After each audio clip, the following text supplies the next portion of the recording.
Guys ഞാനാണെങ്കിൽ രാവിലെ എണീറ്റ് കുളിച്ചാൽ ഫ്രഷ് ആയിരിക്കുമ്പോഴാണ് എൻ്റെ കൂട്ടുകാരൻ വിളിച്ചിട്ട് പറയുന്നത്, എടാ നമ്മുടെ റെയിൽവേ സ്റ്റേഷനിൽ ഒരു ഡെലിവറി വരുന്നുണ്ട്.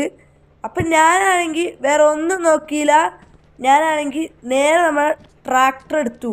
എന്നിട്ട് നമ്മളാണെങ്കിൽ നേരെ വണ്ടിയും തിരിച്ച് പുറത്തോട്ടിറങ്ങി.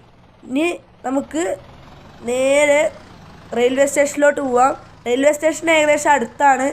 അപ്പോൾ നമുക്ക് വേഗം പോവാം. അപ്പോൾ ഗൈസ് ഞാൻ റെയിൽവേ സ്റ്റേഷനിൽ എത്തിയിട്ടുണ്ട്. നമുക്കെന്തായാലും നമ്മുടെ ഡെലിവറി കിട്ടിയിട്ടുണ്ട്. ഡെലിവറി എന്ന് പറയുക ഒരു പട്ടിയാണ്, ഒരു അൽസലേഷൻ. അപ്പോൾ നമുക്കിതും കൊണ്ട് വേഗം പോവാം. അപ്പോൾ നമുക്കെന്തായാലും ഇതിലെ നേരെ പോവാൻ ഞാൻ എന്തായാലും മാപ്പൊക്കെ നോക്കിയിട്ടുണ്ട്.